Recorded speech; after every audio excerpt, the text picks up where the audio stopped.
Situated just 7 kilometers north of Siem Reap is Angkor Wat, the largest religious monument in the world. It's one of the 7 wonders of the world, and today I'm going to take a bicycle, cycle up there and take a look. Right, that's the first part of the journey done then. I'm now at the ticket office, which is absolutely miles away from the actual temples itself. Who knows why the ticket office is so far away, but found it okay, but then took about 10 minutes trying to find out how to actually get in the place. And I basically just want the day ticket, which is $37. Right, that's for 3 days. 3 days, 7 days. This is the 1 day. Well, that was easy enough. Straight in and straight out. Got straight to the counter, got my ticket, and yeah, got a map. So here we go, off to Angkor Wat. I think I'm about halfway there from where I set off. But it's all pretty flat, so it's an easy cycle. The bike's still there, that's a good sign. Well, I guess that means that I haven't got far to go now. I do remember this road from last time. It's just a big long road that leads from Siem Reap right to the heart of Angkor Wat. I've just had to go through a ticket control where they basically waved me in and they had to punch my ticket. It's a bit odd because all these cars are flying past and none of them had to do that, so I don't know what that was all about. But anyway, yeah, hopefully shouldn't be too long. And here we are then at the entrance to Angkor Wat. This is the first temple on the tour. We're going to be seeing quite a few today.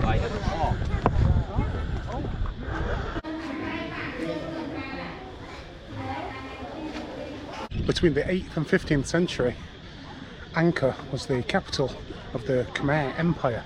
In the early part of the 12th century, Angkor Wat was built at the behest of King Suryaman. It was originally a Hindu temple, but by the end of the century it had transformed into a Buddhist temple. It's the largest religious site in the world, and this, what we're looking at now, is actually just the entrance. This is the western gate. The whole complex is surrounded by this huge moat, and this is actually just the western gate. You can see all around, there's another one up there. We have these Buddhas, but if you look at the walls carefully, look at the carvings. This goes on all the way around, even here.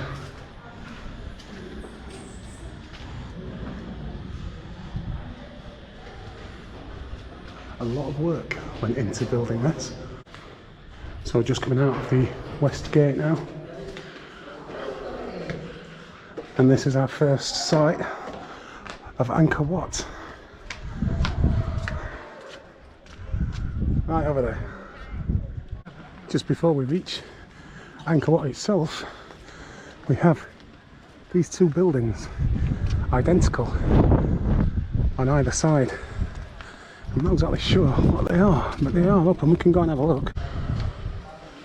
There's no information about either of these.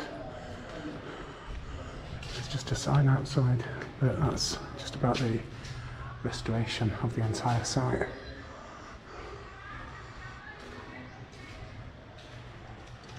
Well, the actual temple, not only is it surrounded by the moat that runs for 5 kilometers around the perimeter, but then you have the outer gates.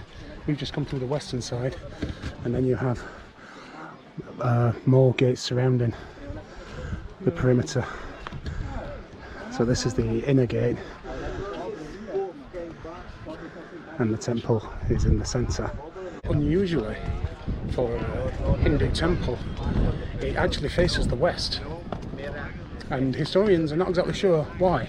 It literally just come in from the main entrance here. We can see the main road that I've just walked up, straight through the main entrance, and as soon as you come in, you turn either to your left and your right, and you have this straight away. Wow. Not sure whether these would be filled with water. Everywhere you look, you know, tucked away in the corner, these carvings.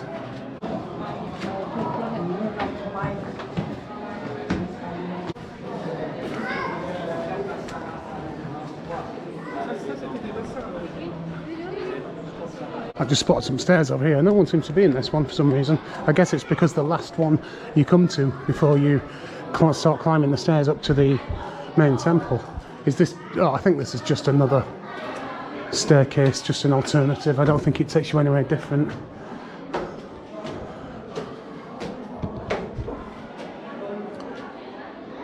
Got all the ancient scripts on the wall.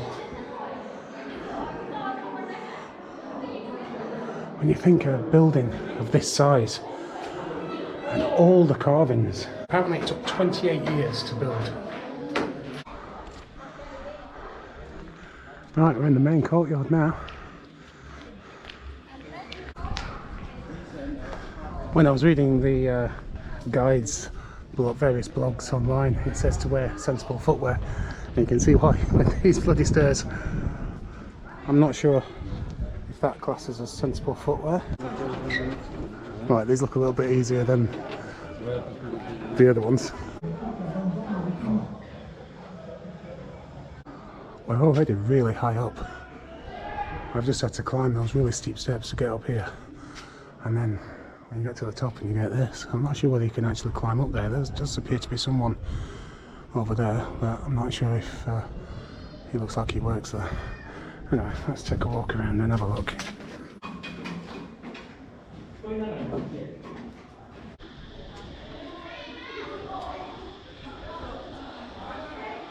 So this is the central tower in the Angkor Wat temple, and originally when it was a Hindu temple this would have housed a statue of Vishnu, and when it became a Buddhist temple the 4 entrances on either side of the square in the middle was filled in with sandstone, and each one was then home to a Buddha. So there's a Buddha in each one of the 4 entrances.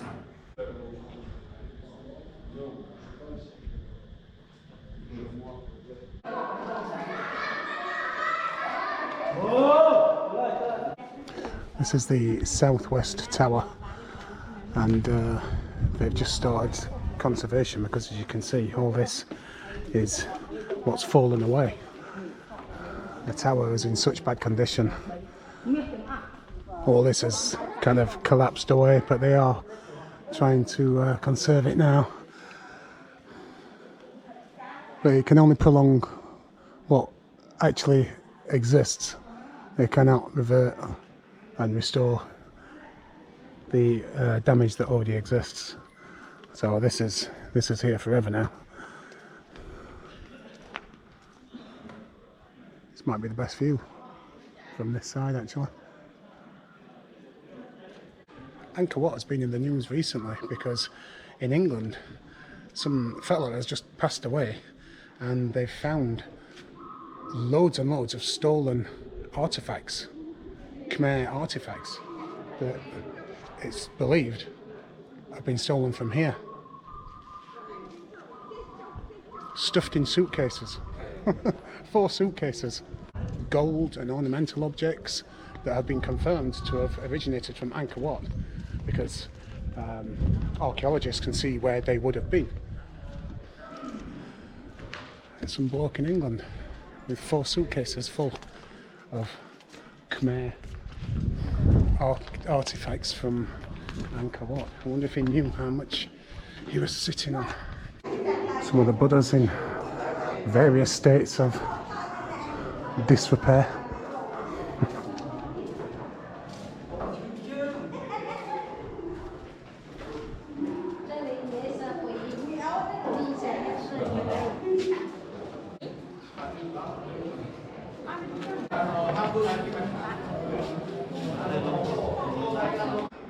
Wow, just look at this bas relief which goes on right to the end. It's the concluding episode of the Mahabharata, a renowned Indian epic tale. We see the battles. This is really well preserved.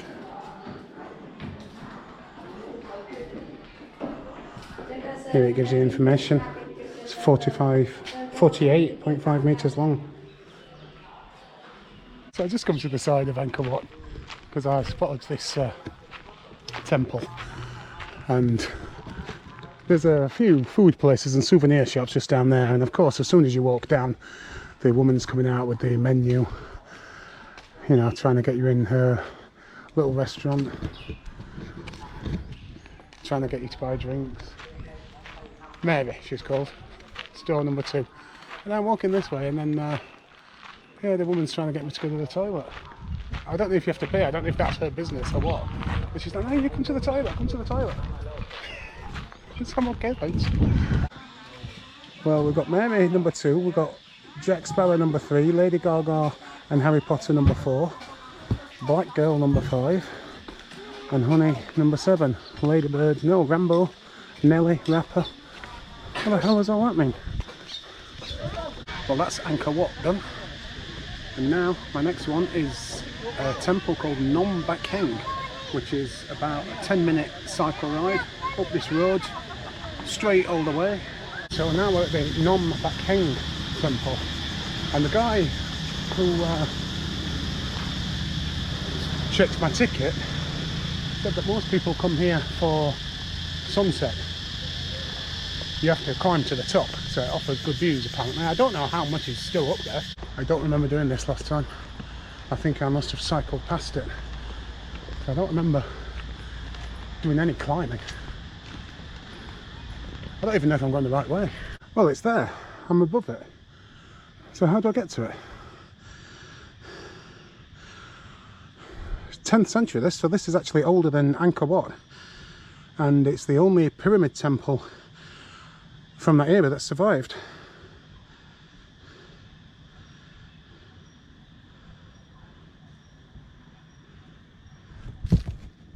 I've just had a look on Google Maps at the reviews, and literally every single review said it's the perfect place for a sunset.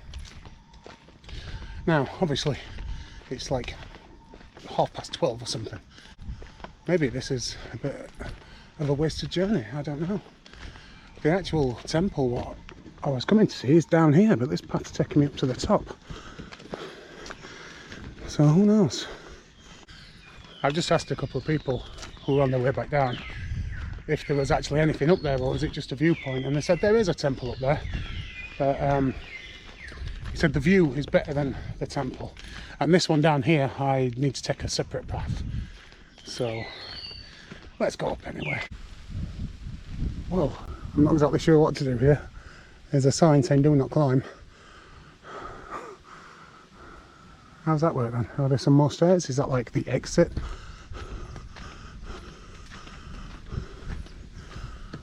There's literally no one up here, so I don't think it's going to matter too much.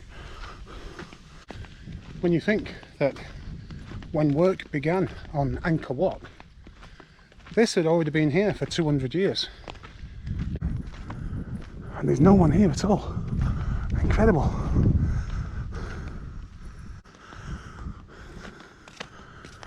Well, this really is ruins.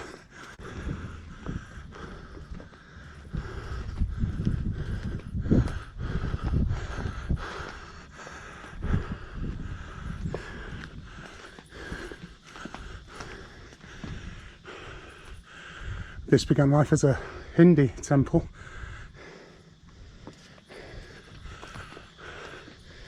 Can't see any traces of any conversion to Buddhism.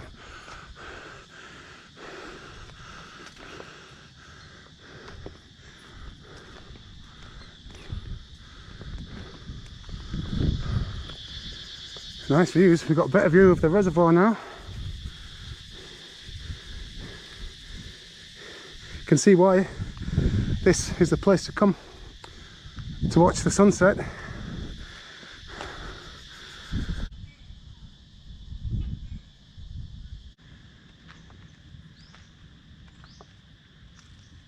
Well, managed to get to the actual temple, which I came here to see. Look at the webs. Look at that little loop there in the webs.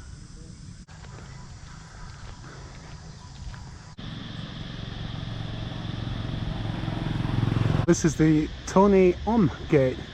This is going to lead us to the Bayon Temple. Here we are then at the Bayon Temple. 12th or 13th century, this one. This was built as a Buddhist temple, and this one is famous for all its face carvings, which you'll not be able to see yet, but hopefully we'll be able to get a closer look. Again, you can see every single pillar has these carvings. It's just incredible the amount of work that must have gone in to building this thing. Look at this. Huge bas relief. Is it bas relief or bas relief?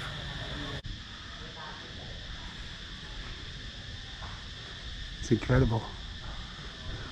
See the faces on top. They've all got them, and some of them are more worn than others. This one is a little bit lower down. But they've all got these faces carved in. These Buddha images. This is the Khmer army on the march. Riding elephants, carrying spears.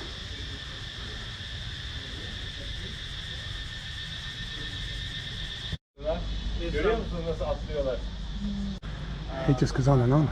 I thought it was just at one side, but it just continues, surrounding the whole place. It's just amazing. The whole perimeter is surrounded by these depictions of battles and everyday life during the Khmer Empire period.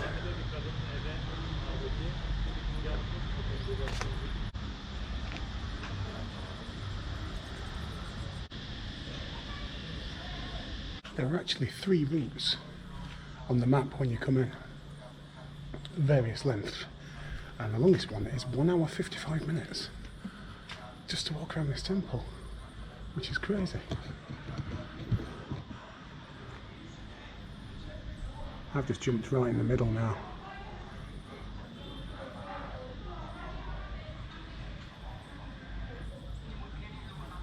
This one to me is more impressive than Angkor Wat. I wasn't expecting to go up some stairs.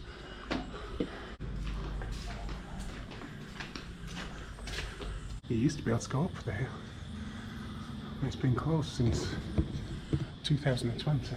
So the last time I was here, I would have gone up there.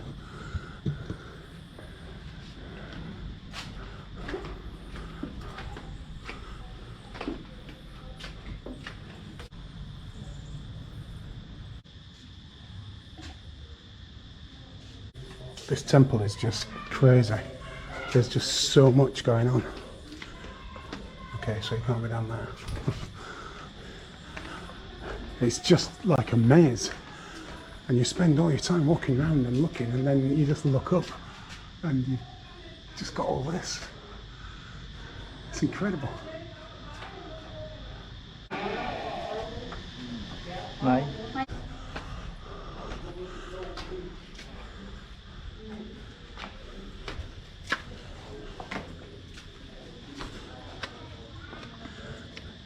There's no real direction really.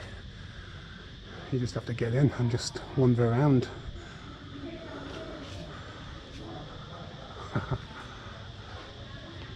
I seem to be going the opposite way of all the arrows that say way of visit, but you can't follow them. I mean, you just miss everything.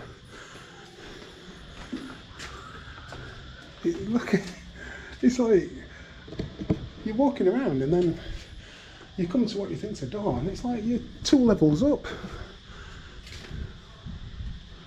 I can't remember climbing up any stairs this way.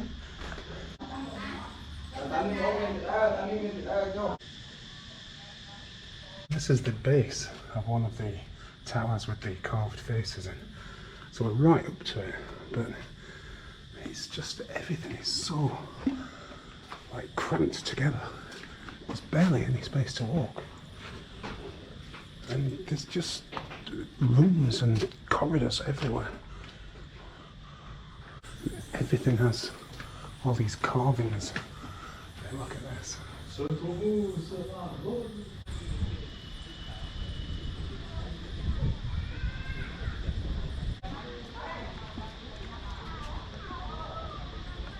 Right, the next one is the Terrace of Elephants. 12th century, this one. Well, these aren't elephants. Ah, here we go. Here we are. Elephant there, elephant there.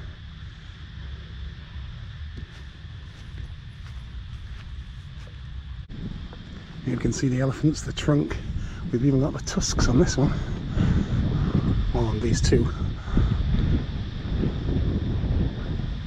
And down the side here, we've got more elephants.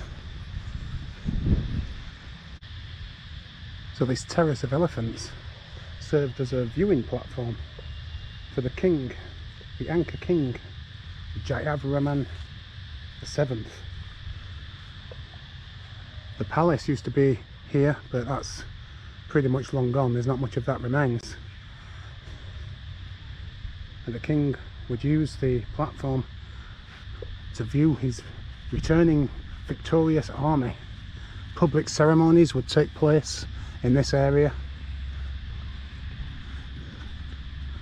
Let's go up and have a look.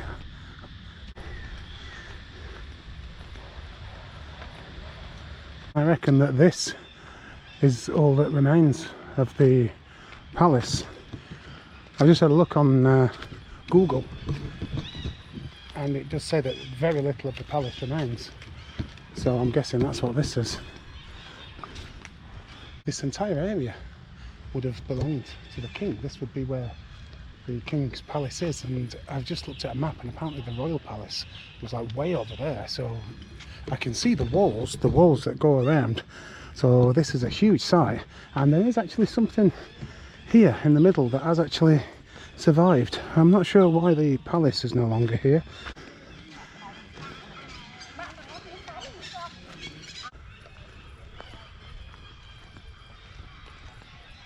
Well, Google Maps is so bloody clever, because on the description for this place, it describes it as an ancient Hindu pyramid temple dating to the 10th century with sculptures and a now closed staircase.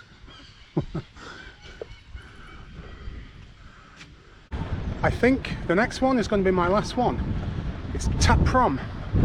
Now, fans of Tomb Raider will recognise this one, because this is where the film Tomb Raider was shot.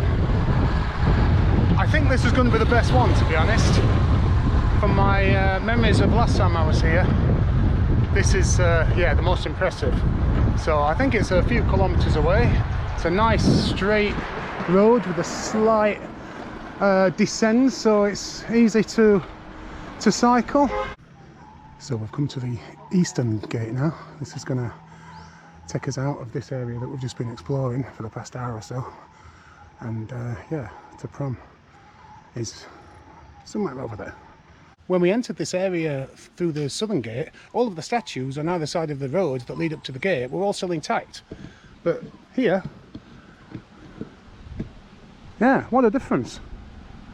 Wonder why that is. There's just the odd one that still has a head. Not quite at Ta Prohm yet. On the way down, I've just come across this one, so I thought I'd step inside and take a look.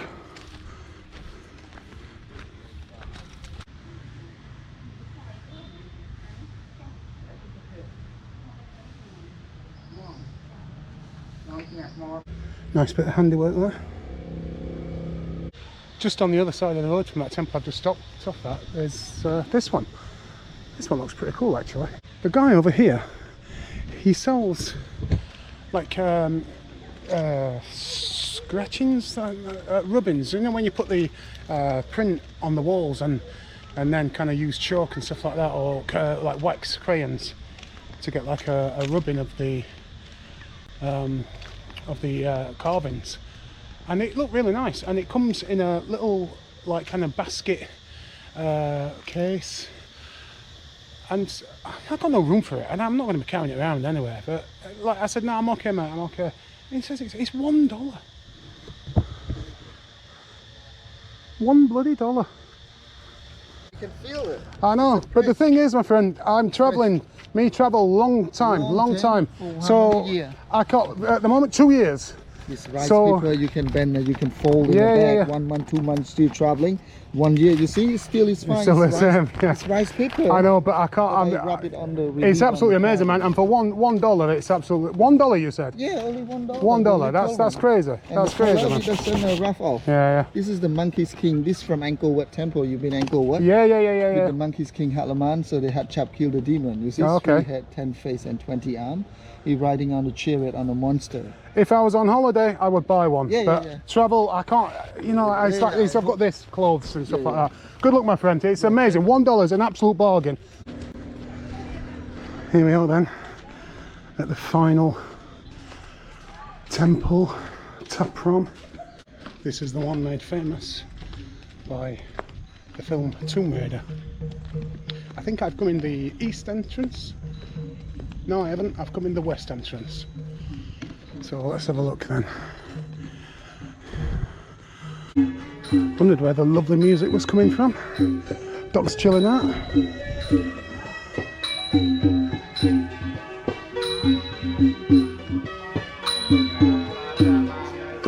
Okay, so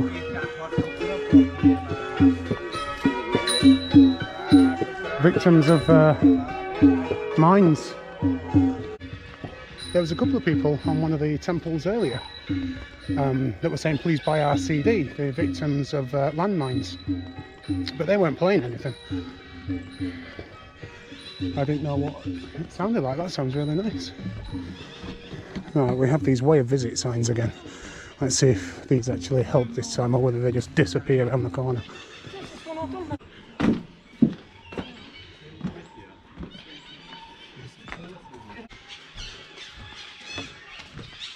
Look at this place, man.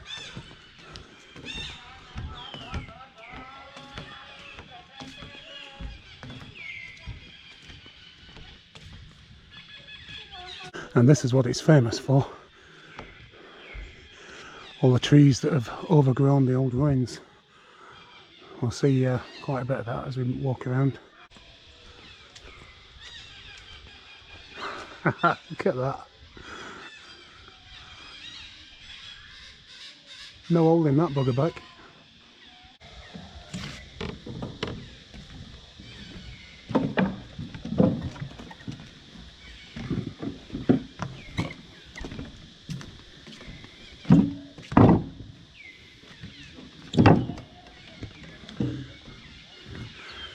I like how they have a sign saying be careful because of this tree root that's just kind of going across the path.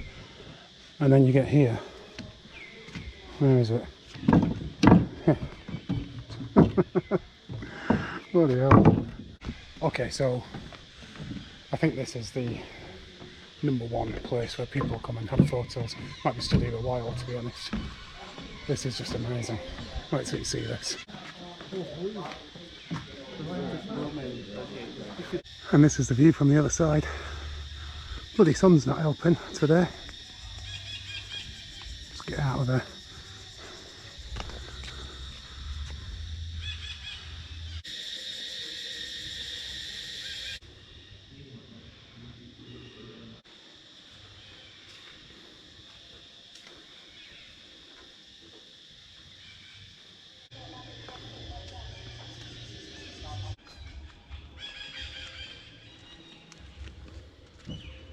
See this huge root from the tree. Check this one out.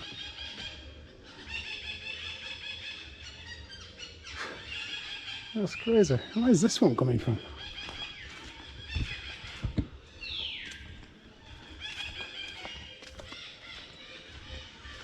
Bloody hell. Let's see if we can get a view of it over here.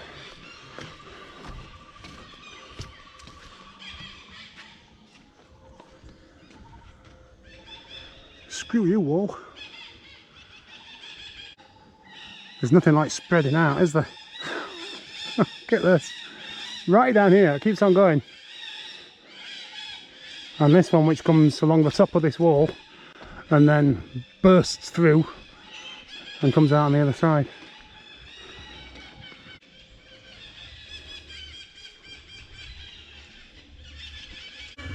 And that's it for my exploration of Angkor Wat and the surrounding temples.